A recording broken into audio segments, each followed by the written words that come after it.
Yo, what's up mga peace? Kamusta kayong lahat dyan? Welcome again sa ating YouTube channel. Again, nandito tayo para sa ating $100 challenge gamit ang Cardi Chain. Hindi tayo nakapag-video before dahil nga medyo na-busy tayo sa shop. Pero update ko kayo ngayon. So ngayon ay 9 days na. Bali nag-record ako nun pero ano na lang natin, isa-summary ko na lang dito sa video na to. Pero bago tayo pumunta doon, puntahan muna natin itong prices ng mga cryptocurrency. As of this moment mga pisan, check muna natin si Bitcoin. So ngayon si Bitcoin ay nasa 57k. Check natin yung kanyang 4-hour chart mga pisan. Again, dito pa rin tayo dun sa trend line na ginawa natin. Nasa baba pa rin tayo ng trend line dun sa kanyang chart. At dito naman sa ating RSI, kung makikita natin, nasa baba na tayo ng bear trend na ginawa natin. Doon naman sa Stutch RSI natin, bali meron tayong resistance na nasa 63.05 pero bumaba na siya doon. Which means, yung kanyang momentum ay nasa baba na. Ang dapat inaantay natin dito ay yung mababang price ni Bitcoin na pinapakita sa kanyang chart RSI and Stutch RSI. Doon sa kanyang chart, nasa baba siya ng trend natin yung orange. Sa RSI naman, nasa baba rin siya. Pero doon sa kanyang Stutch RSI, pababa pa lang sa kanyang 4-hour chart. So, kailangan magkakatugma to.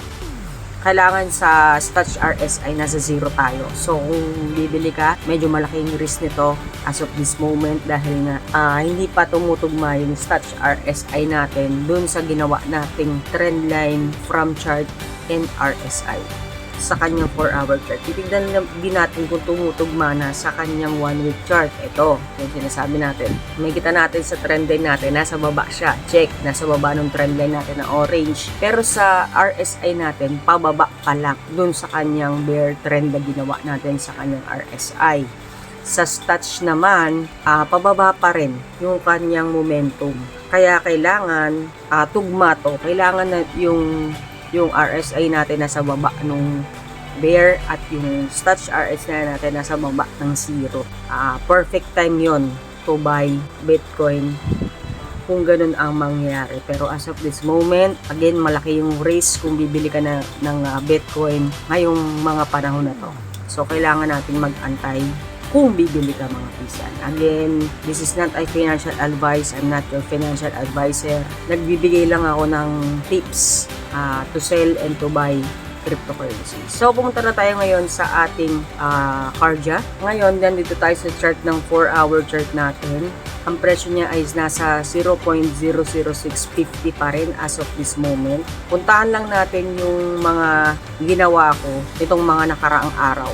So, meron na tayong 6.26 USDT. Ayan. From 24, I think, 23. Ayan yung mga naging conversion ko gamit yung Kydex. From 21, ito dito tayo nag-start. Ngayon ay September 1 na. September 2 na, medyo umuulan pa nga dahil baha. Mag-ingat kayo mga pisan. So, ito yung mga naging conversion natin na nakuha natin. Dire-diretso lang yung pagko-convert natin hanggat hindi pa tayo, nandun pa rin tayo sa trend natin na ibenta yung mga kainat habang hindi pa ganun kababa. So, meron tayo ditong 20k. So, claim natin yan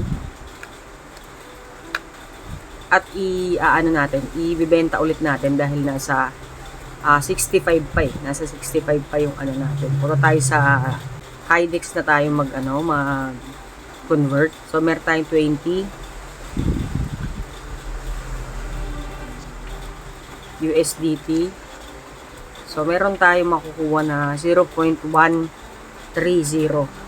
So, babawasan natin to para hindi tayo maubusan ng fee, ng transaction fee. So, sa 20.1 na natin yan. Makakuha tayo ng 0.129952 na USDT sa $20. So, swap na natin to. From $20, 20k